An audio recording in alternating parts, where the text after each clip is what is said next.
সুপ্রিয় একাদশ শ্রেণীর ব্যবসা শিক্ষা শাখার সকল শিক্ষার্থী বন্ধুরা, কেমন আছো তোমরা? আশা করি ভালো আছো। Rajshahi new government degree college কর্তৃক আয়োজিত অনলাইন ক্লাসে তোমাদের স্বাগত জানাচ্ছি। আমি মোহাম্মদ সোহেল রানা, সহকারী অধ্যাপক হিসাব বিজ্ঞান বিভাগ। আজকে হিসাব বিজ্ঞান প্রথম পত্রের একটি ক্লাস আমি তোমাদের সাথে নেব। ইতোপূর্বে এই বিষয়ের বেশ কিছু ক্লাস হয়েছে এবং তোমরা অনেকগুলো বিষয় সম্পর্কে অবগত হয়েছ। তারই ধারাবাহিকতায় তোমাদের যে দ্বিতীয় অধ্যায় রয়েছে, যেখানে হিসাবের বৈসমূহ, এই অধ্যায়ের তোমরা জানো যে এখানে জাবেদা রয়েছে, হিসাব সমীকরণ সংক্রান্ত অঙ্ক রয়েছে বা আরও অন্যান্য বিষয় রয়েছে। এবং এর আগের ক্লাসে জাবেদার ছক কিভাবে টানা হয় বা সমীকরণে কিভাবে প্রভাব দেখানো হয় সেগুলো আমি তোমাদের সাথে তুলে ধরেছিলাম। আজকে একটি অঙ্ক তোমরা বোর্ডে দেখতে পাচ্ছ, আর কি একটি অঙ্ক রয়েছে। এখানে একটি অঙ্ক দেখো বোর্ডে লেখা আছে। এই অঙ্কটির সমাধান আমি তোমাদের আজকে করাবো। অঙ্কের সমাধান ঠিক এমনটি নয়, যেগুলো শেখানো হয়েছে, যেমন লেনদেন শেখানো হয়েছে, জাবেদা শেখানো হয়েছে, তারপরে সমীকরণের প্রভাব শেখানো হয়েছে, এই বিষয়গুলোই আসলে এগুলো দিয়ে উপস্থাপন করার চেষ্টা করব। এর সাথে কিছু নিয়ম, যেগুলো কিভাবে থাকলে সেগুলো আবার কিভাবে উপস্থাপন করতে হবে, কী লেখা থাকলে কিভাবে উপস্থাপন করতে হবে, এই বিষয়গুলো নিয়ে আলোচনা করব। এবং খুবই গুরুত্বপূর্ণ একটি ক্লাস আজকে তোমাদের সাথে আমি নেব। তো শুরুতেই বরাবরের মতো সবসময় আমি এটি বলে থাকি যে অঙ্কের ক্লাসে অবশ্যই তোমরা অঙ্কটি খাতায় তুলে নিবে এবং আমি যখন করব তখন আমার সাথে তোমরা অঙ্কের সমাধান করবে। তো শিক্ষার্থী বন্ধুরা দেখো, বোর্ডে আমি একটি অঙ্ক বলতে কিছু লেনদেন লিখে রেখেছি। আমি একটু পড়ছি, তোমরাও তুলে নাও এবং তোমরাও চাইলে পড়তে পারো। দেখো, জনাব মাসুদের বইতে মার্চ মাসের নিম্নোক্ত লেনদেনগুলো সংগঠিত হয়। 2019 মার্চের 1 নগদ 2 লক্ষ টাকা ও 30,000 টাকার আসবাবপত্র নিয়ে কারবার শুরু করেন। মার্চের 3 তারিখ আছে, দেখো করিমের নিকট থেকে 10% বার্তায় পণ্য ক্রয় 20,000 টাকা। মার্চের 5 তারিখ আছে, ব্যাংকে একটি চলতি হিসাব খোলা হলো 5,000 টাকা। মার্চের 8 তারিখ আছে, দেখো পণ্য বিক্রয় 30,000 টাকা, যার 10,000 টাকা ধারে। এরপর আছে দেখো 12 তারিখে আছে, করিমের দেনা 10,000 টাকার পূর্ণ নিষ্পত্তিতে 9,500 টাকা পরিশোধ করা হলো। এরপর 17 তারিখে আছে, দেখো পুরাতন আসবাবপত্র বিক্রয় 5,000 টাকা। 20 তারিখে আছে নগদ উত্তোলন 2,000 টাকা। 25 তারিখে আছে শরীফের নিকট থেকে 10,000 টাকার চেক পাওয়া গেল। এরপরে 30 তারিখে আছে, দেখো বেতন পরিশোধ 8,000 টাকা। আর আমরা যেটি করাবো সেটি নিচে লেখা আছে, আমরা জাবেদা করাবো আজকে। আর টেবুল আর ছকে হিসাব সমীকরণে প্রভাব দেখাও, এটি আজকে আমরা করে দেখাবো। তো শিক্ষার্থী বন্ধুরা, তোমরা অবশ্যই খাতায় অঙ্কটি তুলে নিবে। আমি কিন্তু এখনই অঙ্কটি বোর্ড থেকে কিন্তু মুছে ফেলবো, তোমরা অবশ্যই তুলে নিয়েছো বা তুলে নিবে, ঠিক আছে? তাহলে চলো যাই, আমি অঙ্কটি সমাধান কিভাবে হয় বা এর সাথে সংশ্লিষ্ট কিছু নিয়ম আমি সাথে সাথে লিখে দেব তোমাদের, তোমরা অবশ্যই সেগুলো নোট ডাউন করবে খাতায়। তো শিক্ষার্থী বন্ধুরা, গতদিন জাবেদার ছক অর্থাৎ জাবেদা বহির করার সময় বা জাবেদা লিখনের সময় বা লেনদেনকে লিপিবদ্ধ করার সময় একটি ছক টানতে হয়, তোমরা জানো। এই ছকটি কিভাবে টানতে হয় সেটি আমি তোমাদের গতদিন শিখেছি। আজকে আমি ছকটি কিন্তু টানছি না, আমি ছক না টেনে শুধু জাবেদাগুলো ডেবিট আর ক্রেডিট আকারে লিখে দিচ্ছি, যেহেতু কম সময়ের মধ্যে শেষ করব। আর আসলে আজকে এটি মূলত অঙ্ক শেখানো আমার উদ্দেশ্য নয়। আজকে উদ্দেশ্যটা হচ্ছে আমি তোমাদের কিছু বিষয়ে বেসিক ডেভেলপ করে দিতে চাই। সুতরাং আমার উদ্দেশ্য আসলে আজকে ছক শেখানো নয়, ছক টানা তোমরা অলরেডি গত ক্লাসে শিখেছো। তাহলে প্রথমেই যদি আমরা জাবেদা করি আর কি, তাহলে জাবেদার জন্য আমরা একটি ছক টানার প্রয়োজন হয়, যেটি আমি টানছি না। তাহলে প্রথমেই দেখো 2019 মার্চের 1 তারিখ, ওকে। তাহলে 1 তারিখে যে লেনদেনটি ছিল তোমরা দেখেছো, সেটা হচ্ছে জনাব মাসুদের বইতে নিম্নোক্ত লেনদেনগুলো সংগঠিত হয় 2019 মার্চের 1 নগদ 2 লক্ষ টাকা ও 30,000 টাকার আসবাবপত্র নিয়ে ব্যবসা আরম্ভ করেন। ওকে, কে আরম্ভ করেন? জনাব মাসুদ আরম্ভ করেন। ঠিক আছে, তাহলে তোমরা জানো যে যখন 1 তারিখে যখন ব্যবসা প্রতিষ্ঠান শুরু হয় সেই দিনে মালিক যা কিছু নিয়ে আসে বলতে অর্থ সম্পদ নিয়ে আসতে পারে, অনেক সময় ঋণও নিয়ে আসতে কিন্তু পারে। তো যা কিছু নিয়ে আসবে প্রত্যেকটি এক একটি কিন্তু হিসাব খাত। আর আমরা জানি আমরা যা নিয়ে আসে সবগুলোকে আমরা মূলধন বলি। কি বলি আমরা? মূলধন বলি। মালিক তার নিজে ব্যক্তিগতভাবে যদি কারবারে কোনো অর্থ সম্পদ নিয়ে আসে বা অর্থ সম্পদ আনয়ন করেন বা প্রদান করেন অর্থ সম্পদ কারবারকে, তাহলে এটাকে আমরা মূলধন হিসেবে বলে থাকি বা মূলধন বলি। তাহলে তিনি কি নিয়ে এসছে দেখি আমরা হিসাব খাতগুলো। তিনি নিয়ে এসছে হচ্ছে নগদ, তাহলে সেটাকে আমরা বলি নগদান হিসাব বলি থাকি আমরা। এরপরে তিনি নিয়ে এসছে আসবাবপত্র, যেটাকে আমরা বলি আসবাবপত্র হিসাব। ঠিক আছে, এরপরে তাহলে দুটি তিনি নিয়ে এসছেন। আর নগদ টাকা, আসবাবপত্র এগুলো সম্পদ যদি কারবারে আসে তাহলে এগুলো বৃদ্ধি পায়। সম্পদ বৃদ্ধি পেলে ডেবিট হয়। তোমরা ডেবিট ক্রেডিট নির্ণয় কিন্তু জানো। তাহলে নগদান হিসাব কিন্তু এখানে ডেবিট। ওকে, আবার আসবাবপত্র সম্পদ বৃদ্ধি পাচ্ছে, এটাও কিন্তু ডেবিট। ঠিক আছে, এরপরে আর হচ্ছে যে এগুলো হচ্ছে কি? এগুলো হচ্ছে মালিকের যেহেতু মূলধন, কারণ এই নগদ টাকা নিয়ে এসছে মালিক, আসবাবপত্র নিয়ে এসছে, যার ফলে মালিকের কি হচ্ছে? এগুলো মূলধন সৃষ্টি হচ্ছে, মূলধন বৃদ্ধি পাচ্ছে। ঠিক আছে, তাহলে মূলধন হিসাব কিন্তু ক্রেডিট, মূলধন হিসাব ক্রেডিট। ঠিক আছে, এখন মূলধন হচ্ছে মালিকানা সত্ত্ব হিসাব। আর মূলধন বৃদ্ধি পেলে মূলধন আনয়ন করলে মালিকানা সত্ত্ব বৃদ্ধি পায়, মালিকানা সত্ত্ব বৃদ্ধি পেলে কি হয়? ক্রেডিট হয়। তাহলে সেক্ষেত্রে দেখো এখানে নগদান হিসাব নিয়ে এসছে হচ্ছে 2 লক্ষ টাকা, আর আসবাবপত্র নিয়ে এসছে হচ্ছে 30,000 টাকা, আর মূলধন তাহলে হয়ে গেল হচ্ছে 2,30,000 টাকা। তো শিক্ষার্থী বন্ধুরা দেখো, আমাদের কিন্তু জাবেদার সাথে সাথে আমরা আরেকটা জিনিস আমি শেখাতে চাচ্ছি, সেটা হচ্ছে হিসাব সমীকরণে টেবুলার ছকে প্রয়োগ দেখাতে চাচ্ছি বা প্রভাব দেখাতে চাচ্ছি। তো চাইলে আমি ওই পাশে করতে পারতাম, তো সেটি এরপরে জাবেদার পরেই করার চেষ্টা করছি। এরপরে দেখো মার্চের 3 তারিখ তোমরা দেখেছো, তোমাদের কাছে অঙ্ক রয়েছে, তোমরা দেখো সেটা হচ্ছে করিমের নিকট থেকে 10% বার্তায় পণ্য ক্রয় 20,000 টাকা। ঠিক আছে, যদি পণ্য ক্রয় করে কখনো, তাহলে ক্রয় একটি হিসাব খাত হয়।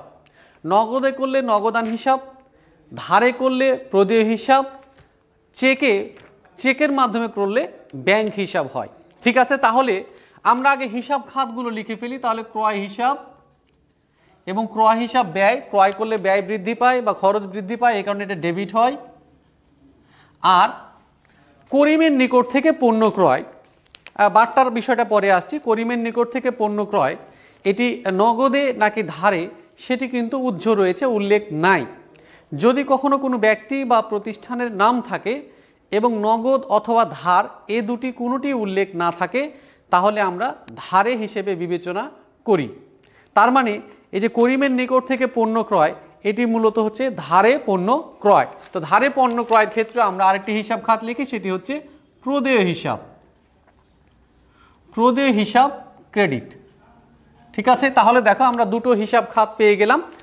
এবার আসি আমরা বার্তা। তো শিক্ষার্থী বন্ধুরা তোমরা অবশ্যই এগুলো নোট ডাউন করবে। এখন আমি যেগুলো লিখাবো সেটি হচ্ছে, আমি বলেছি আমি এই অঙ্ক করানোর সাথে সাথে অবশ্যই কি করব, আমি কিছু নিয়মকানুন লিখাবো, কিছু বিধিবিধান, এগুলো তোমাদের জানা প্রয়োজন।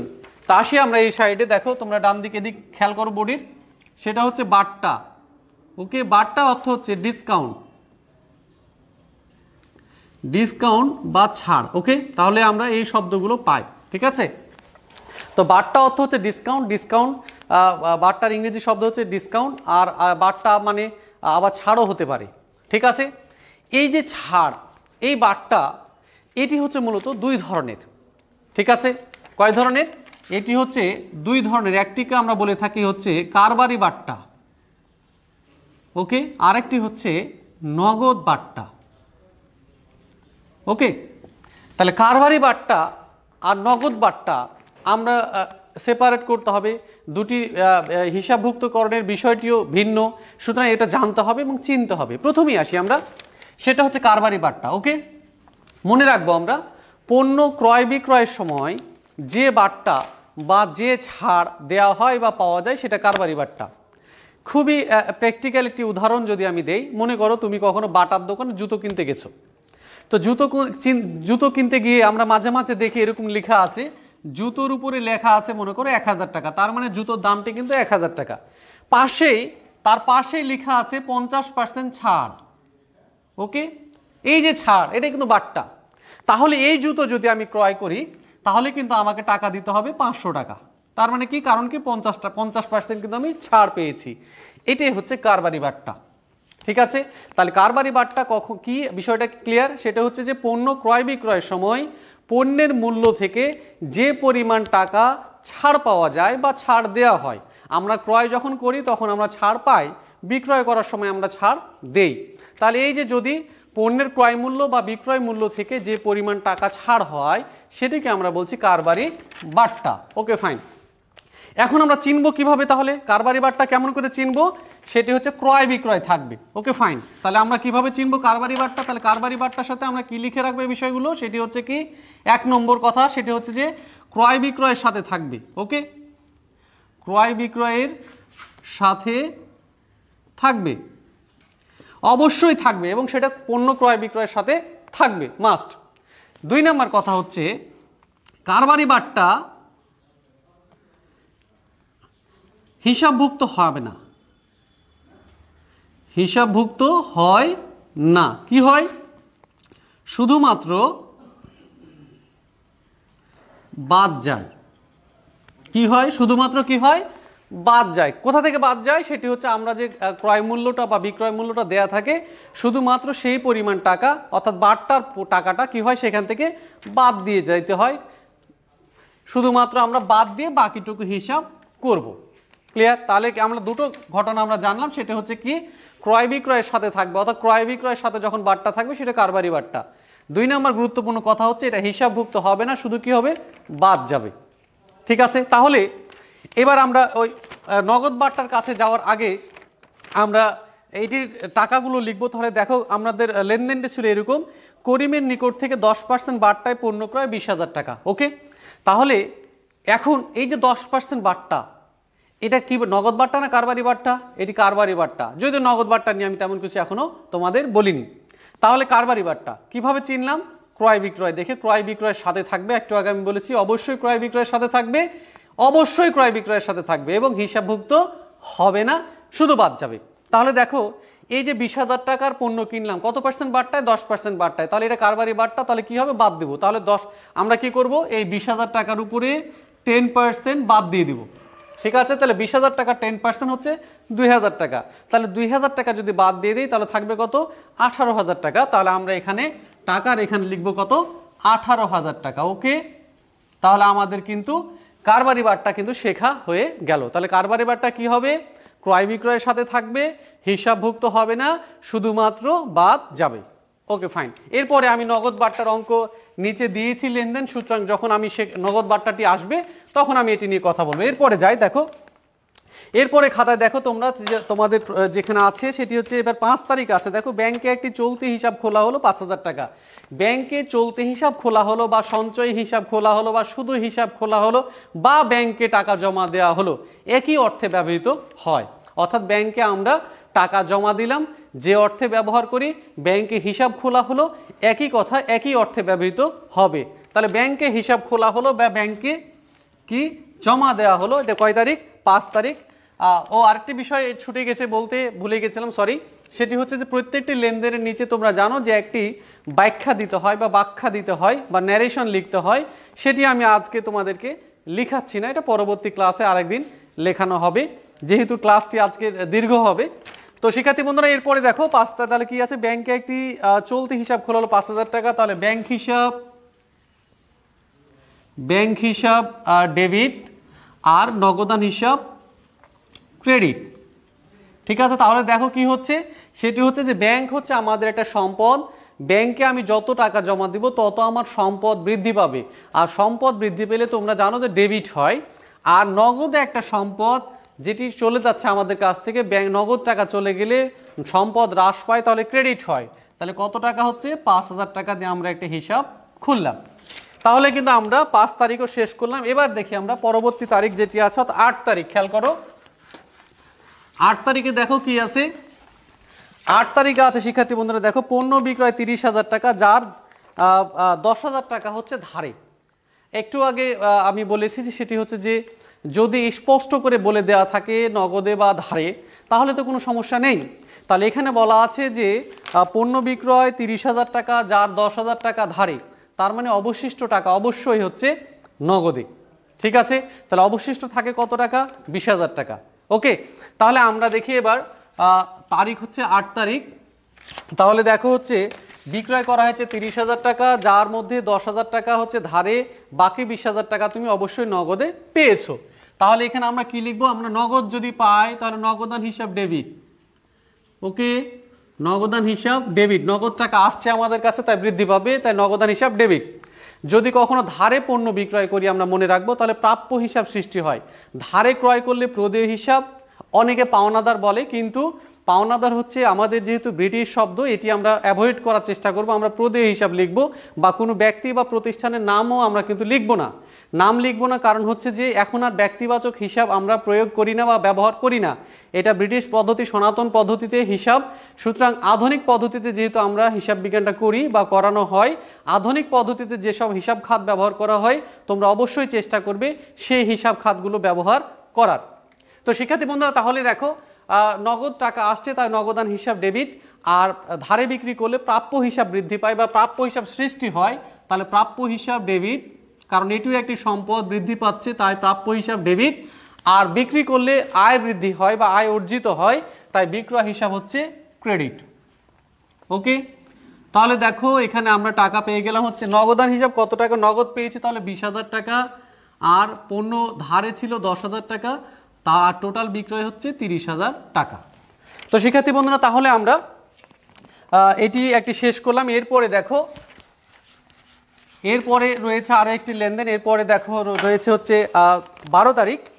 12 তারিখ বলছে দেখো করিমের 10,000 টাকা দেন আর পূর্ণ নিষ্পত্তিতে 9,500 টাকা পরিশোধ করা হলো।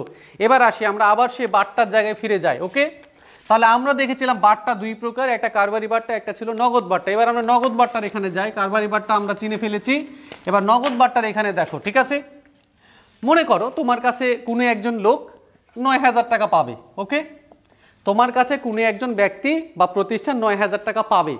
আমাদের কাছে যদি কেউ টাকা পায়, নর্মালি কেন টাকা পাবে? হয় তার কাছ থেকে ঋণ নিয়েছিলাম, না হলে তার কাছ থেকে আমি ধারে পণ্য কিনেছিলাম। তাহলে দুইভাবে কারো কাছে আমাদের দায় সৃষ্টি হতে পারে। আরও যদি ব্যাপার রয়েছে সেটি হচ্ছে যে অনেক সময় অগ্রিম সেবা আয়ও নিতে পারি, তো সেই জায়গায় আমি যাচ্ছি না।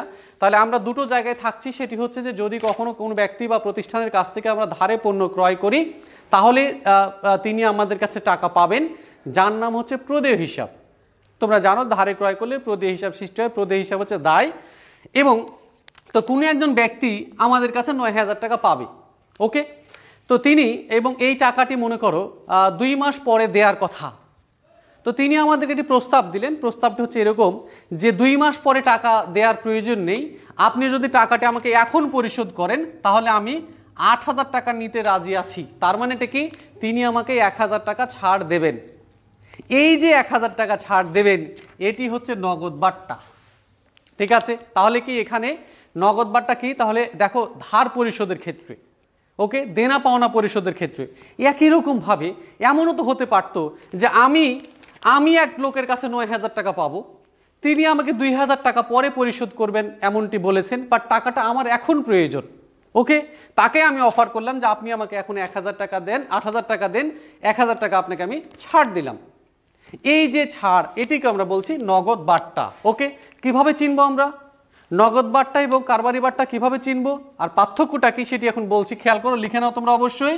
তাহলে নগদ বাট্টা চিনবো আমরা, সেটা হচ্ছে ক্রয় বিক্রয় থাকবে না। তাহলে কি থাকবে না? পণ্য ক্রয় বিক্রয় থাকবে না, 1 নম্বর কথা। অবশ্যই ক্রয় বিক্রয় থাকবে না। 2 নম্বর কথা হচ্ছে কি দেনা পাওনা পরিশোধ থাকবে। দেনা পাওনা পরিশোধ অর্থাৎ কি কেউ আমাকে পরিশোধ করছে, অথবা আমি কাউকে পরিশোধ করছি, এমনটি থাকবে। অথবা আমার কাছে কেউ টাকা পাচ্ছে, আমি পরিশোধ করছি, অথবা আমি কারো কাছে টাকা পাবো, সে আমাকে পরিশোধ করছে, এমনটি থাকবে। 3 নম্বর গুরুত্বপূর্ণ কথা হচ্ছে কারবারি বাট্টা আমরা দেখেছি হিসাবভুক্ত হয় না। হিসাবভুক্ত হয় না, কি হয়? শুধুমাত্র বাদ যায়। আর এটি হিসাবভুক্ত হয়, হিসাবভুক্ত হয়, ঠিক আছে, হিসাবভুক্ত হয়। তো হিসাবভুক্ত যখন হবে তার মানে হিসাব খাত থাকবে, ফাইন, হিসাব খাত থাকবে। তার মানে এটি আবার দুই ধরনের, একটা হচ্ছে প্রদত্ত বাট্টা, একটা হচ্ছে প্রাপ্ত বাট্টা, ঠিক আছে।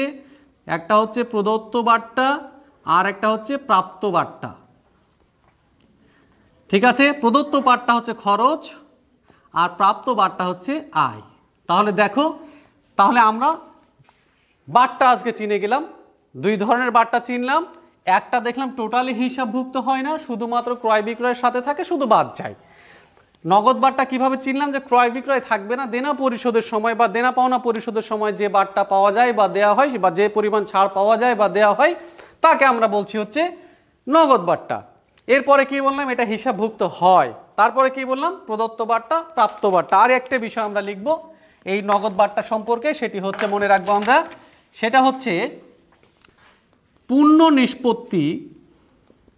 পূর্ণ নিষ্পত্তি এই শব্দটি উল্লেখ থাকতে পারে, নাও থাকতে পারে। কি বললাম? পূর্ণ নিষ্পত্তি বা পূর্ণ নিষ্পত্তিতে এই শব্দটি উল্লেখ থাকতে পারে, নাও থাকতে পারে। অ্যাকচুয়ালি আসলে চেনার প্রধান একমাত্র উপায় হচ্ছে ক্রয় বিক্রয় এক জায়গায় থাকবে, এক জায়গায় থাকবে না। এটিভাবেই আমরা চিনতে পারবো, আর তেমন জটিলতা আমাদের নেই। এবার আসি আমরা, তাহলে আমরা লেনদেন আবার ফিরে আসি। তাহলে এবার লেনদেন আমরা দেখো, 12 তারিখ আমরা করছিলাম। করিমের 10,000 টাকা দেনার পূর্ণ নিষ্পত্তিতে 9,500 টাকা পরিশোধ করা হলো। তার মানে করিম একজন ব্যক্তি যার সাথে আমাদের সম্পর্ক ছিল কি, তার কাছ থেকে আমরা ধারে পণ্য কিনেছিলাম, তাকে আমরা 10,000 টাকা দেনার পূর্ণ নিষ্পত্তিতে 9,500 টাকা পরিশোধ করলাম।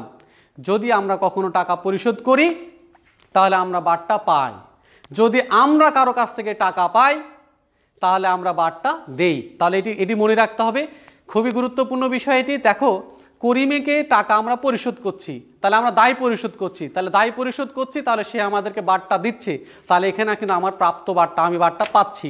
যদি কখনো এরকম হতো আমি টাকা পরিশোধ করছি, আমাকে কেউ টাকা পরিশোধ করছে, তখন দেখা যাচ্ছে কি আমি বাট্টা দিচ্ছি। তাহলে এখানে কি হচ্ছে দেখো, তাহলে আমরা এই জাবেদাটি একবারে সুন্দর করে মুখস্থ করে রাখবো। কয় তারিখ? দেখো 12 তারিখ। 12 তারিখ। তাহলে আমরা কি লিখবো? দেখো, প্রথম কথা হচ্ছে আমরা টাকা দিচ্ছি করিমকে, তাহলে প্রদেয় হিসাব ডেবিট। ওকে, কারণ কি আমি দায় পরিশোধ করছি, দায় পরিশোধ করলে দায় কমে যাবে, দায় কমে গেলে ডেবিট হয়। তাহলে প্রদেয় হিসাব ডেবিট। আমি কি দিচ্ছি? নগদ টাকা, তাহলে নগদান হিসাব ক্রেডিট। ওকে, নগদ টাকা চলে যাচ্ছে, আমার সম্পদ হ্রাস পেয়ে যাচ্ছে, নগদান হিসাব ক্রেডিট। আর কি হচ্ছে? আমি বাট্টা পাচ্ছি। কিভাবে চিনলাম? ওই যে পূর্ণ নিষ্পত্তি আছে, অথবা আমি বুঝতে পাচ্ছি, কারণ অ্যাকচুয়ালি অ্যাকাউন্টে হিসাব বিজ্ঞানে অনেক সময় কোনো নিয়মই কাজ করবে না, তোমাকে কৌশলী হতে হবে, পড়ে বুঝে নিতে হবে লেনদেন যে এর মধ্যে বাট্টা রয়েছে, ঠিক আছে।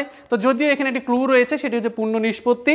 তাহলে কি দেখছি, আমরা টাকা যেহেতু পরিশোধ করছি, তাহলে অবশ্যই আমরা বাট্টা পাচ্ছি। তাহলে প্রাপ্ত বাট্টা হিসাব ক্রেডিট, প্রাপ্ত বাট্টা হিসাব ক্রেডিট। তাহলে দেখো, এখন যদি আমরা টাকা বসাই, তাহলে খুবই সহজ ঘটনা, এখানে বলাই আছে 9,500 টাকা নগদ দিয়েছি, তাহলে নগদান হিসাব ক্রেডিট 9,500 টাকা।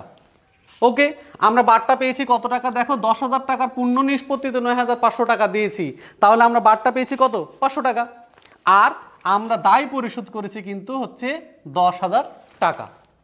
তাহলে খুব সহজেই কিন্তু করে ফেললাম, তাহলে নগদ বাট্টা কিন্তু হয়ে গেল।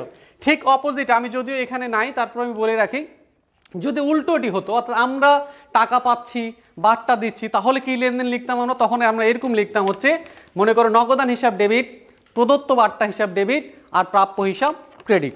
এরপরে দেখো শিক্ষার্থী বন্ধুরা, পরের লেনদেনে চলে যাই। এরপরে দেখো 17 তারিখ রয়েছে। 17 তারিখ কি আছে দেখো, 17 তারিখ বলছে পুরাতন আসবাবপত্র বিক্রয়, ঠিক আছে। পুরাতন আসবাবপত্র বিক্রয় 5,000 টাকা, ঠিক আছে। আমি তোমাদের প্রথম দিন বা দ্বিতীয় ক্লাসে সম্ভবত আমার মনে পড়ছে, সেটি হচ্ছে যে ক্রয় বিক্রয় চেনার উপায় আমি তোমাদের পড়িয়েছিলাম, ঠিক আছে।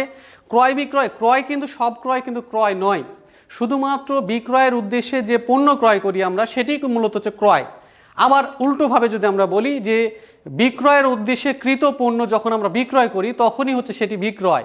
তাহলে এখানে পুরাতন আসবাবপত্র বিক্রয় কিন্তু আসলে বিক্রয় নয়। ঠিক আছে, আমরা বিক্রয় হিসাব খাত এখানে লিখতে পারবো না, মনে রাখবো আমরা। তাহলে কি লিখবো আমরা? বিক্রয়ের পরিবর্তে আসবাবপত্র হিসাব লিখবো। ঠিক আছে, তাহলে পুরাতন আসবাবপত্র বিক্রয়, এটি ব্যবহারের উদ্দেশ্যে কৃত আসবাবপত্র, হয়তো নষ্ট হয়ে গেছে বা পুরাতন হয়ে গেছে বা পরিবর্তন করতে চাই, তখন আমরা এটি বিক্রয় করছি। তাহলে পুরাতন আসবাবপত্র যদি বিক্রয় করা হয়, তারিখ হচ্ছে 17, দেখছো 17 তারিখ, তাহলে জাবেদা হবে দেখো নগদান হিসাব ডেবিট, নগদান হিসাব ডেবিট। আর আমরা পণ্য বিক্রয়ের ক্ষেত্রে লিখতাম বিক্রয় হিসাব, এখন লিখবো হচ্ছে আসবাবপত্র হিসাব, আসবাবপত্র হিসাব ক্রেডিট। ঠিক আছে, টাকা কত? টাকা দেখো আছে হচ্ছে 5,000 টাকা। তাহলে আমরা মনে রাখবো যদি কখনো আমরা এরকম পুরাতন কোনো সম্পদ বিক্রয় করি তাহলে আমরা খেয়াল রাখবো এটি আমাদের ব্যবহারের উদ্দেশ্যে কৃত সম্পদ, সুতরাং এটি কখনোই আমাদের বিক্রয় লেখা যাবে না, কারণ বিক্রয় হচ্ছে আমাদের মুনাফা জাতীয় আয়, এটি আমাদের মুনাফা জাতীয় আয় নয়, কারণ আমরা বারবার কিন্তু আসবাবপত্র বিক্রয় করি না। Okay fine. এরপরে দেখো আছে হচ্ছে 20 তারিখ আছে, দেখো 20 তারিখে, দেখো 20 তারিখে আছে হচ্ছে নগদ উত্তোলন 2000 টাকা। তো উত্তোলন নিয়ে আমি একটু কথা বলবো তোমাদের সাথে অল্প কিছুক্ষণ, তোমরা একটু আলাদা জায়গায় লেখা শুরু করো শিক্ষার্থী বন্ধুরা। তাহলে দেখো উত্তোলন কাকে বলছি আমরা? ঠিক আছে, মূলত উত্তোলন বলছি আমরা তাকে যখন মালিক তার ব্যক্তিগত প্রয়োজনে কারবার থেকে অথবা প্রতিষ্ঠানের ব্যাংক হিসাব থেকে নগদ টাকা অথবা পণ্য নিয়ে যায় বা নিয়ে চলে যান, উঠিয়ে নিয়ে যান, তখন তাকে আমরা বলছি উত্তোলন। ঠিক আছে, এখন এই যে ব্যক্তিগত প্রয়োজনে উত্তোলন, অনেক সময় তোমরা দেখবে যে ব্যাংক থেকে উত্তোলন, ব্যাংক থেকে উত্তোলনের ক্ষেত্রে যদি ব্যক্তিগত এই শব্দটি ব্যবহার না হয়, আমি আবার বলছি, ব্যাংক থেকে উত্তোলনের সময় বা ক্ষেত্রে যদি ব্যক্তিগত শব্দটি ব্যবহার না হয় তাহলে মনে রাখবে এটি ব্যক্তিগত উত্তোলন নয়, তার মানে এটা উত্তোলন নয়, আসলে ব্যাংক থেকে নগদ টাকা কারবারের জন্য উঠানো হয়েছে। ক্লিয়ার? তাহলে আর পণ্য উত্তোলন বা এই যে এখন যে বলা আছে নগদ উত্তোলন, এটি কোথা থেকে উত্তোলন? এটি অবশ্যই হচ্ছে প্রতিষ্ঠান থেকে উত্তোলন করা হয়েছে। আর প্রতিষ্ঠান থেকে নগদ উত্তোলন শুধুমাত্র কে করতে পারে? মালিক। ঠিক আছে, তাহলে এই যে নগদ উত্তোলন, এই নগদ উত্তোলনের জাবেদা আমরা এখন লিখব। তাহলে আমরা মনে রাখবো সেটি হচ্ছে যে ব্যক্তিগত উত্তোলনই মূলত উত্তোলন। তাহলে ব্যাংক থেকে উত্তোলনের ক্ষেত্রে অবশ্যই মনে রাখতে হবে কি যে ব্যক্তিগত প্রয়োজনে এই শব্দটি উল্লেখ না থাকলে সেটি আসলে উত্তোলন নয়, এটি হচ্ছে ব্যাংক থেকে নগদ উঠানো হলো কারবারের প্রয়োজনে, সেটা কিন্তু উত্তোলন নয়। তাহলে উত্তোলন কখন হবে? যখন ব্যক্তিগত প্রয়োজনে উত্তোলন করবে তখনই শুধুমাত্র উত্তোলন হবে। তাহলে এখন দেখো এই লেনদেনটাতে কিন্তু ব্যক্তিগত প্রয়োজনে এই কথা বলা নাই, কিন্তু এটিও তো বলা নাই যে ব্যাংক থেকে উত্তোলন, তার মানে এটা প্রতিষ্ঠান থেকে উত্তোলন এবং প্রতিষ্ঠান থেকে শুধুমাত্র মালিকই উত্তোলন করতে পারেন। ঠিক আছে, সেটি নগদ হোক অথবা পণ্য হোক। তাহলে এখানে দেখো নগদ উত্তোলন 2000 টাকা 20 তারিখ। তাহলে আমরা জানি এটির জাবেদা হচ্ছে উত্তোলন হিসাব ডেবিট, কারণ এটি এটা বিপরীত মালিকানা সত্ত্ব হিসাব, এটি মালিকানা সত্ত্বকে হ্রাস করে, এই কারণে এটি হচ্ছে ডেবিট। আর কারবার থেকে নগদ টাকা চলে যাচ্ছে, নগদ সম্পদ কমে যাচ্ছে, তার নগদান হিসাব ক্রেডিট, টাকা হচ্ছে 2000। তারপরে দেখো 25 তারিখ, আমরা একেবারে শেষ দিকে আছি। 25 তারিখ বলছে দেখো শরীফের নিকট থেকে 10,000 টাকার একটি চেক পাওয়া গেল। ঠিক আছে, এই যে শরীফের নিকট থেকে আমরা চেক পেলাম, ঠিক আছে, তাহলে শরীফের কাছ থেকে আমরা কেন চেক পাবো? শরীফ আমাকে কেন চেক দেবে? ঠিক আছে, শরীফ আমাকে চেক দিবে কারণটা কি? শরীফের নিকট থেকে আগে আমি টাকা পেতাম, যার কাছ থেকে আমরা আগে টাকা পেতাম তার নাম হচ্ছে প্রাপ্য হিসাব।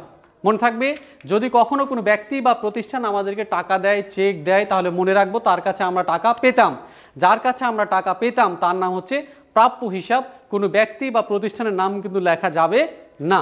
তাহলে আমরা কি লিখবো এখানে? কয় তারিখ? দেখো এখানে হচ্ছে 25 তারিখ। তাহলে হচ্ছে যেহেতু আমরা চেক পাচ্ছি, নগদ নয়, তাহলে আমরা কি লিখবো? হচ্ছে ব্যাংক হিসাব। তাহলে ব্যাংক হিসাব ডেবিট আর প্রাপ্য হিসাব ক্রেডিট, প্রাপ্য হিসাব ক্রেডিট। ঠিক আছে, তাহলে কত টাকা পেয়েছি আমরা? দেখো টাকা পেয়েছি হচ্ছে 10,000 টাকা। এরপর লাস্ট একদম শেষে আছে 30 তারিখে, দেখো বেতন পরিশোধ বা বেতন প্রদান হচ্ছে 8,000 টাকা। তোমরা জানো এটি একটি খরচ, বেতন হিসাব ডেবিট, বেতন হিসাব ডেবিট, আর হচ্ছে নগদান হিসাব ক্রেডিট। ঠিক আছে, টাকা কত? টাকা হচ্ছে 8,000 টাকা। ওকে, তাহলে আমাদের কিন্তু জাবেদা শেষ হয়ে গেল। এবং এই জাবেদা শেষ করে বা জাবেদার ভেতরে আজকে বেশ কিছু বিষয় তোমরা সম্পর্কে একদম ফুলফিল বা অ্যাকিউরেট একটি ধারণা পেয়েছো। এগুলো তোমরা কিন্তু মনে রাখবে, খাতায় লিখে রাখবে। Okay fine. এরপরে আমাদের আরেকটি করণীয় ছিল, আজকে আছে, দেখো, সেটি হচ্ছে যে সমীকরণের প্রভাব টেবুলার ছকে। ওকে, এর আগে ক্লাসে আমি কিন্তু টেবুলার ছক কেমন করে আঁকতে হবে, টেবুলার ছক কিন্তু দুইভাবে আমরা আঁকতে পারি বা দুটি পদ্ধতি, দুটি নিয়মে এই অঙ্কটি করতে পারি। একটি হচ্ছে উদ্বৃত্তকরণ করে, অর্থাৎ প্রত্যেক দিনই প্রত্যেকটি লেনদেন সংগঠিত হওয়ার পরেই আমরা সমীকরণে একটি উদ্বৃত্তকরণ করে দেখাতে পারি, অর্থাৎ সেক্ষেত্রে দুই দিক মিল আছে কিনা বা মিলেছে কিনা এটি করে দেখাতে পারি। আর আবার একবারে মাস শেষে যোগ বিয়োগ করেও আমরা দেখাতে পারি, প্রত্যেক দিন এটা শুধুমাত্র আমরা প্লাস মাইনাস করে রেখে দিতে পারি। তাহলে দুটিই কিন্তু সহজ এবং এটি খুবই সহজ একটি নিয়ম। তাহলে প্রথমেই যেটি আমরা করব সেটি হচ্ছে যে আগে সমীকরণের জন্য একটি ছক টানতে হবে, তোমরা জানো। তাহলে সমীকরণের ছক আমরা টেনে ফেলি, টেবুলার ছক যাকে আমরা বলছি, টেবিলের মতো দেখতে, এই কারণে টেবুলার ছক।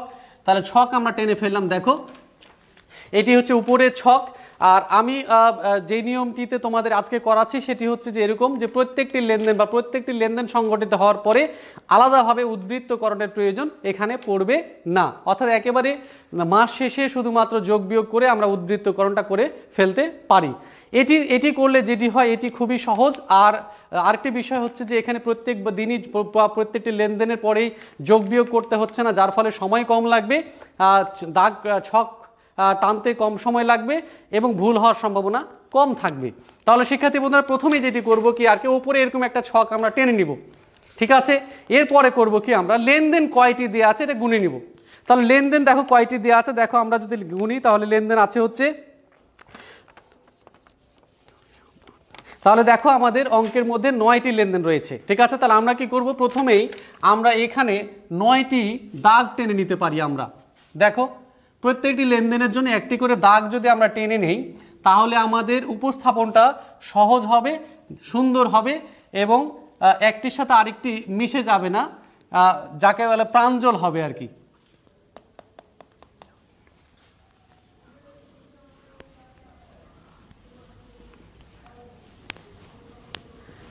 দেখো এখানে তাহলে আমরা এভাবে করে 9টি ঘর টেনে নিয়েছি।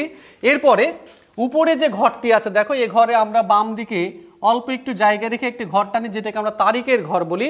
আর ডান দিকে আমরা এক স্কেল মতো জায়গা রাখবো, যেটাকে আমরা মন্তব্যের ঘর বলে থাকি। এরপরে মাঝে একটি ঘর রয়েছে, তোমরা দেখতে পাচ্ছ মাঝে একটি বড় ধরনের মাঝে ফাঁকা জায়গা রয়েছে। এই ফাঁকা জায়গাটাকে যদি আমরা 8টি ভাগে ভাগ করব এমনটি চিন্তা করি, ওকে ফাইন, ভালো করে বোঝার চেষ্টা করো। মাঝে যে জায়গাটুকু রয়েছে এই জায়গাটুকুকে আমরা যদি মনে করি যে 8টি সমান অংশে বিভক্ত করব, এটা মনে মনে চিন্তা করি এবং আমরা যদি করি, খেয়াল করো, আমরা এভাবে করে দাগ টানলাম।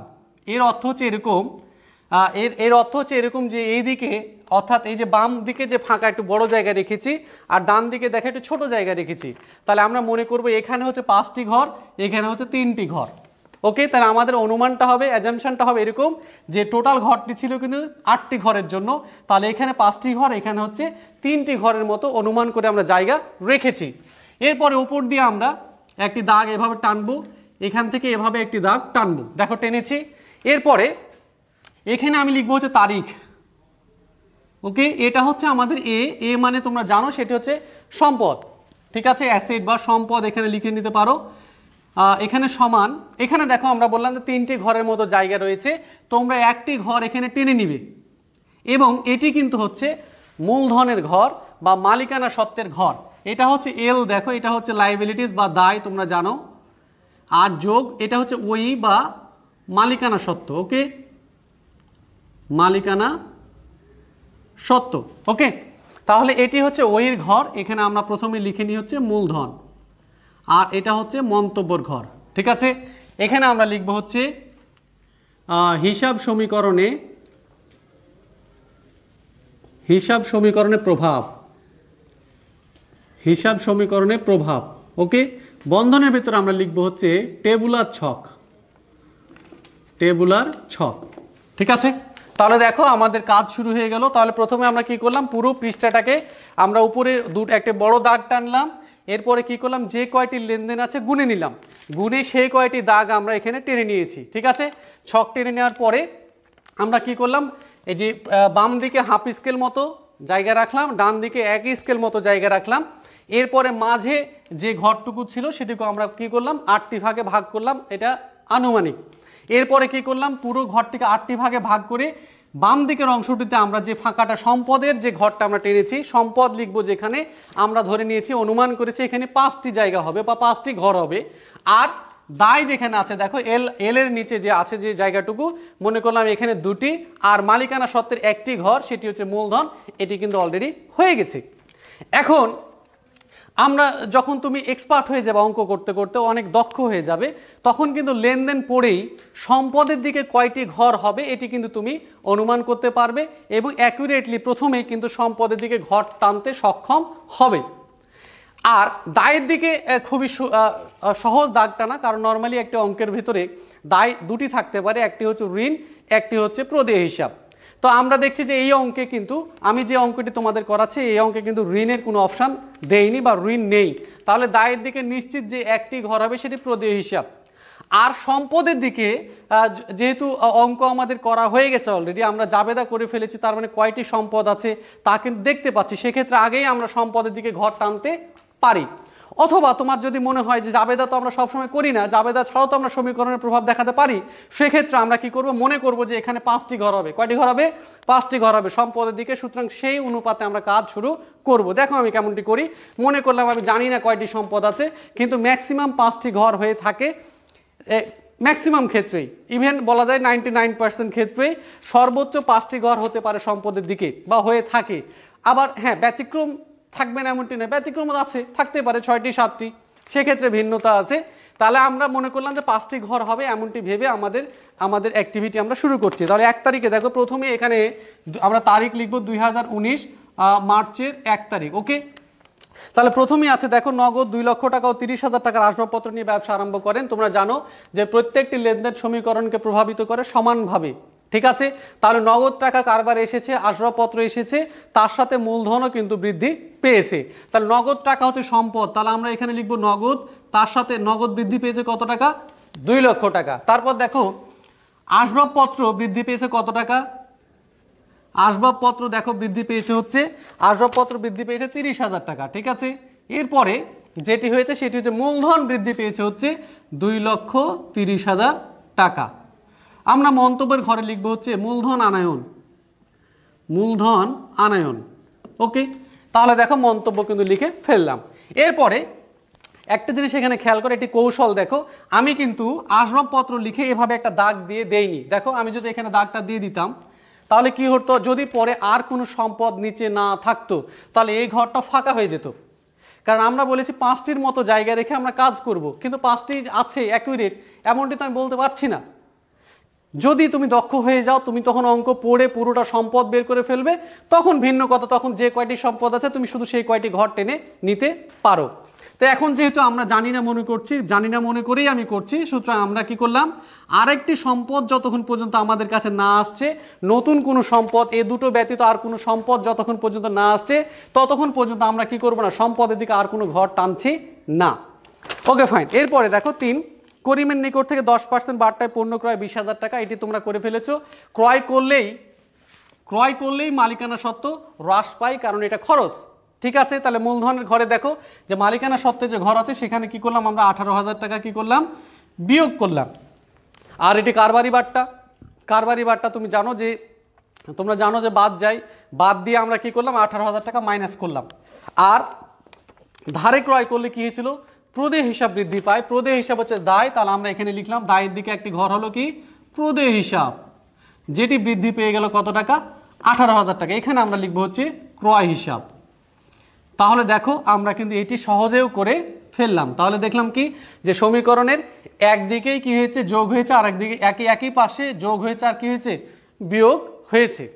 এরপরে দেখো, এরপরে 5 তারিখ যদি আমরা দেখি, তাহলে 5 তারিখে কি আছে দেখো, ব্যাংকে একটি চলতি হিসাব খোলা হলো 5,000 টাকা। ঠিক আছে, তার মানে আমি একটু আগে বলেছি ব্যাংকে হিসাব খুললে ব্যাংক হিসাব নামে একটি সম্পদ বৃদ্ধি পায় বা সৃষ্টি হয়। দেখো তাহলে আমাদের সম্পদের দিকে একটি নতুন সম্পদ ব্যাংক হিসাব নামে একটি সম্পদ বৃদ্ধি পাচ্ছে। ঠিক আছে, তাহলে ব্যাংক হিসাব নামের একটা সম্পদ বৃদ্ধি পাচ্ছে কত টাকা? 5,000 টাকা। আর নগদ নামের একটা সম্পদ কি হচ্ছে? হ্রাস পেয়ে যাচ্ছে আমাদের কাছ থেকে 5,000 টাকা। ওকে, খেয়াল করো আমরা এবার দেখো মন্তব্যের ঘরে কিছু আমি লিখছি না, মনে রাখবো আমরা যখন মূলধনের ঘরে কোনো টাকা বসবে, মূলধন পরিবর্তিত হবে বা মালিকানা সত্ত্ব পরিবর্তিত হবে, তখনই শুধু আমরা মন্তব্যের ঘরে লিখব।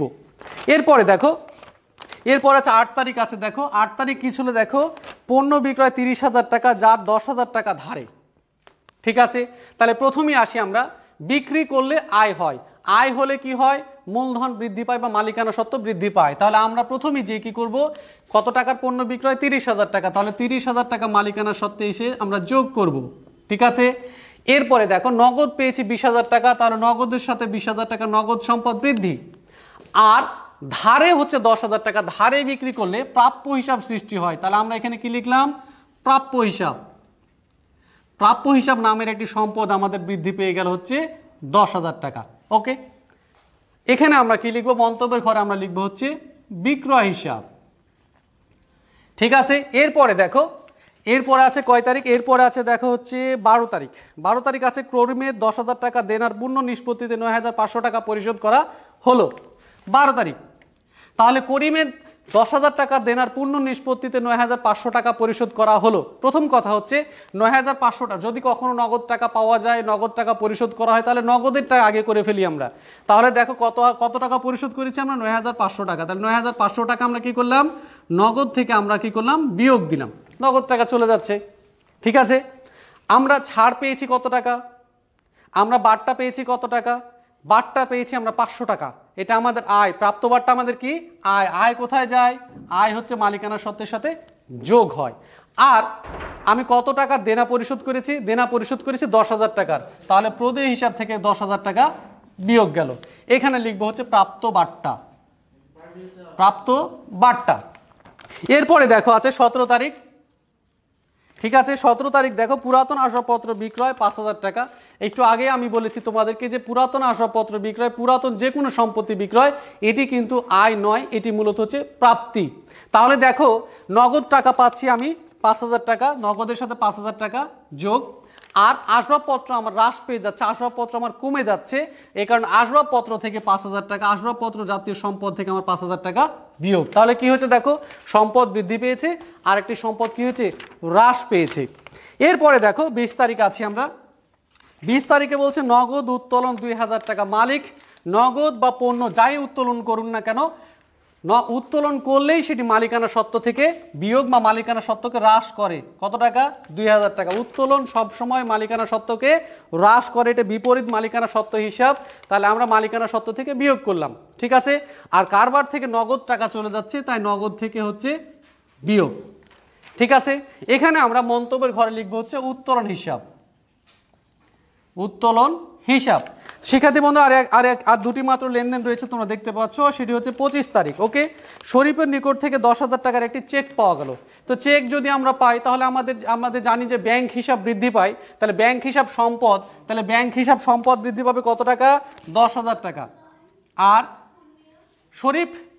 শরীফ প্রাপ্য হিসাব, তাহলে প্রাপ্য হিসাব নামক সম্পদটি কি হবে? 10,000 টাকা হ্রাস পাবে। দেখো তাহলে কি হয়েছে? ব্যাংক নামক সম্পদটি বৃদ্ধি পেয়েছে, প্রাপ্য হিসাব নামক সম্পদটি হ্রাস পেয়েছে। এরপরে লাস্ট 30 তারিখ আছে, দেখো সেটি হচ্ছে বেতন পরিশোধ। ঠিক আছে, বেতন পরিশোধ কত টাকা? 8,000 টাকা। বেতন হচ্ছে খরচ, খরচ হলে মালিকানা সত্ত্ব কি হয়? হ্রাস পায়। তাহলে মালিকানা সত্ত্ব থেকে 8,000 টাকা বিয়োগ। আর নগদ টাকা চলে যাচ্ছে, তাহলে নগদ থেকে 8,000 টাকা বিয়োগ। এখানে আমরা লিখবো মন্তব্যের ঘরে কি লিখবো? বেতন হিসাব। ওকে, এরপরে দেখো শিক্ষার্থী বন্ধুরা, এরপরে যেটি করব আর কি, আমরা এভাবে একটি দাগ দিব সব নিচে, এবং এখানে এই সমান এই মাঝের দাগটি শুধু টানবো। টানার পরে কি করব? প্রত্যেকটি ঘর আমাদের কিন্তু এখানে প্রত্যেকটি ঘর কি করতে হবে? যোগ বিয়োগ করে নিচে নামাতে হবে। প্রত্যেকটি ঘর যদি আমরা যোগ বিয়োগ করে নামাই, এখানে প্রত্যেকটি ঘর যোগ বিয়োগ করার পর দুই সাইড যোগ করলে আমাদের দুই পার্শ্ব কি হবে? মিলে যাবে। এটি মূলত হচ্ছে হিসাব সমীকরণের প্রভাব, এবং অবশ্যই কিন্তু নিচের এগুলো যোগ করে দুই পার্শ্ব মিলিয়ে দেখাতে হবে। এবং অবশ্যই মিলে যাবে। যদি না মিলে তাহলে বুঝতে হবে তোমার এই প্রভাব দেখানো কোনো না কোনো লেনদেনে ভুল হয়েছে। তো শিক্ষার্থী বন্ধুরা, এই ছিল আজকের একটি ক্লাস, খুবই পরিপূর্ণ একটি ক্লাস। তোমরা অবশ্যই মনোযোগ সহকারে দেখেছো এবং আমি যা বোঝানোর চেষ্টা করেছি তোমরা বুঝতে পেরেছো। তো আবার নেক্সট ক্লাসে খুব শীঘ্রই তোমাদের সাথে দেখা হবে। সেই পর্যন্ত সুস্থ থাকো, ভালো থাকো, আল্লাহ।